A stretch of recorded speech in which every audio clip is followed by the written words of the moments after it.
And instead, we will move now with another colleague that is joining us from Epic Spot, and this is Philippe Vassilopoulos. Philippe, are you there? Yes, I'm See, here. there we Hello, go. good morning, Ignacio. How are you doing? Yes. Good morning, Philippe. And you're joining us from Epic Spot. Your work is as Director of Product Developmental Algorithms. For those of you that do not, Epic Spot, you are power exchange and one of the largest ones, if not the largest ones in Europe. And you're actually going to talk about these developments on the European power markets, on the interactions.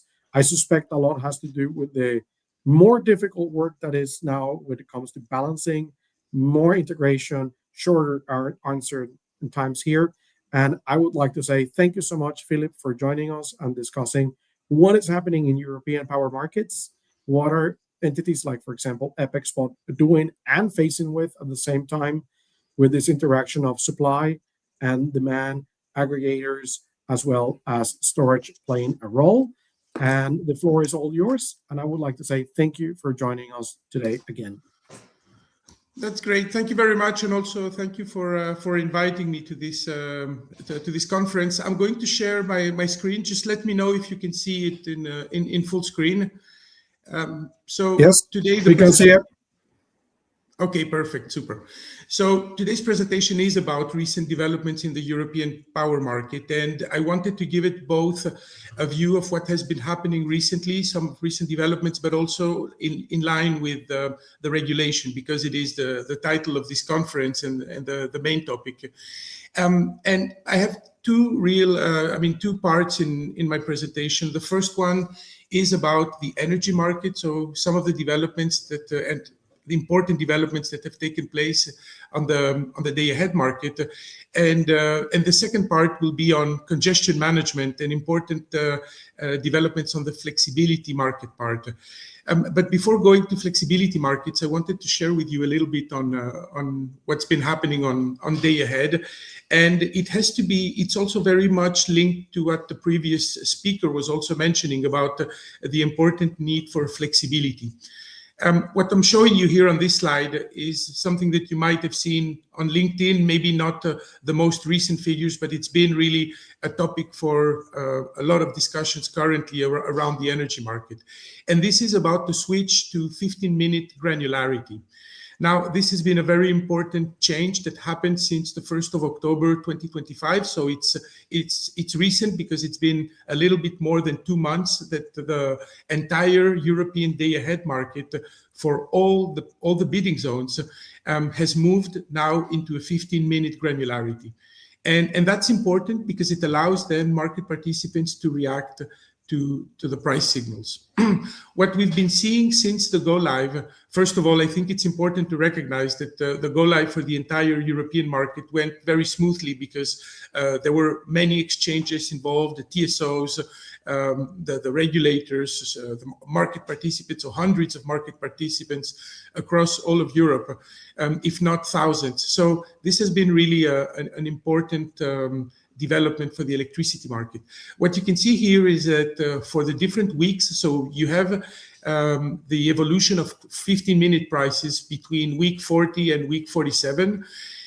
You can see that the prices are still very variable. And I think this is important because it does remind us that so what's been labeled the sawtooth pattern, because of these variations across the hour, really remind us that we do need more flexibility, and that is something that we at EPEX expect to see over the coming months, the coming years. This sawtooth pattern is not going to disappear overnight. It is one of the consequences of the go live in 15 minutes, because you see these differences among the different quarters of an hour that start emerging. But we do see that this has been narrowed already in 2 months. It is narrower than it was in the beginning, and we do expect this to smoothen out over the years. One important element regarding the 15-minute development is that now market participants are able to bid in 15 minutes, they're able to bid in 60 minutes, 30 minutes, and they're also able to offer blocks of 15 or 60 minutes on the market. And what I'm showing you here in this bar chart is for a month after go live, from the 1st of October until the 31st, you see that the share of 15-minute orders is very much now the bulk of the volumes traded. So out of 100% of traded volumes during that month, in most of the countries, more than 65% of the volumes are now in 15 minutes. So the transition has been very smooth. One of the topics that is linked to regulation, and it's coming in the very near future, because this is something that the European Commission is working on, is CACM 2.0. So that means that for the energy market, for the day ahead and intraday markets, there's going to be an updated or a modified regulatory framework. And on that topic, I'm a bit less optimistic that the developments that I was showing you here, because some of the elements in the CACM 2.0 are worrying, at least for EPEX and many other exchanges and transmission system operators. We do feel that there are some concerns that are on the current regulation. And there are concerns about three main pillars. These are the three pillars of the CACM 2.0 temple. The first ones are on the legality of the proposal, especially regarding the change of governance and the move from these multi-nominated electricity market operators to a single legal entity, which we are worried is likely to, instead of improving, it's likely to take away a lot of the efficiency of the market coupling organization that we have today. We do believe that the proposal, especially on this topic of a single entity, goes significantly beyond the implementing powers that have been politically mandated to the Commission. And we can remember, for example, the electricity market design work that has been done after the energy crisis, where it was explicitly agreed to take away the part of the single entity out of the EMD reform, and now it is back into the CACM 2.0. And the third point, which is also very important, is that it lacks solid evidence and empirical analysis. There has been no study or understanding with empirical findings that there is a solid basis to move towards a single legal entity, which one can perceive as probably very a monopolistic entity, which is also going to have, I would say, administrative rigidity, and will take us away from what we are trying to build now, which is a flexible electricity market and a resilient electricity market for the decades to come, and to accompany the energy transition. The second topic I wanted to mention today, this is really an important development for EPEX Spot, has been the development of local flexibility markets. And before going into what has been happening in the European setup and the European regulatory part, I wanted to focus on an initiative that has been very encouraging. Before going into the numbers, just remind everyone what these flexibility markets are. And just for everyone to share this idea, you have a system operator. In this case, I'm going to talk about UK Power Networks, one of the largest or the largest distribution system operator in Great Britain, who needs to manage congestions on its grid. And congestions are not something only in the UKPN area, it's something that you see all over Europe because of the emergence of renewables, because of the emergence of intermittency in the system. Congestions are becoming a real issue. Now, in the flexibility markets, what the system operator can do is that it can procure flexibility from flexibility service providers. The role of EPEX is to be in the middle with a platform that allows to make buyers and sellers meet at the best price and be able to manage the physical congestions on the distribution grid in this case, but it can also be on the transmission grid. UK Power Networks has been working with EPEX for the last year and a half now in developing this flexibility market for the London area, but also in a for the entire control area of UKPN, which ranges not only in London, but also very far on the south the southeast of England. The mission is to create savings for customers by using flexibility as an alternative to network reinforcement. So instead of just building lines and spending capex, the OPEX part is allowing to manage the congestions on the grid.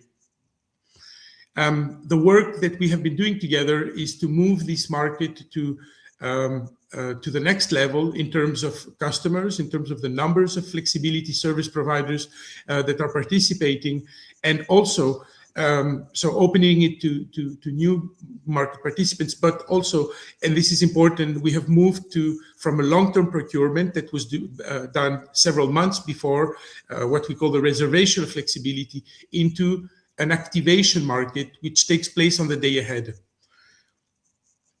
What I think is important, I wanted to share these numbers with you, is that this has been working very successfully. We have now 300,000 assets that are registered in the system. Out of them, 250 have been approved by the system operator and are able to provide their flexibility.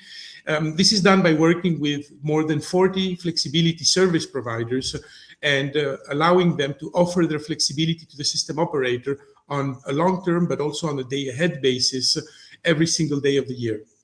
And one of the remarkable successes of this initiative has been that in the recent months, UKPN has been managing to meet its first tenders with 100% flexibility sourced from green technology.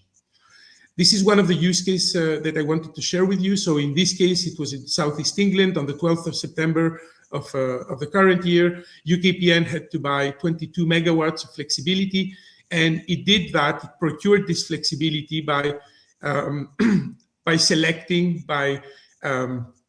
dispatching 250 EV home chargers, 120 home batteries, 2,000 households with low carbon tech, and one can think, for example, of heat pumps, and a single BES, so battery energy storage system for 2.5 megawatts.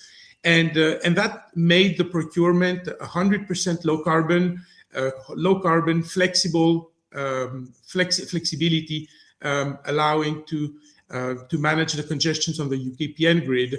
And this is really a game changer. We do believe that this is something that has the capability of changing the landscape and facilitating tremendously the integration of renewables. And I'm just going to end my presentation with this last slide.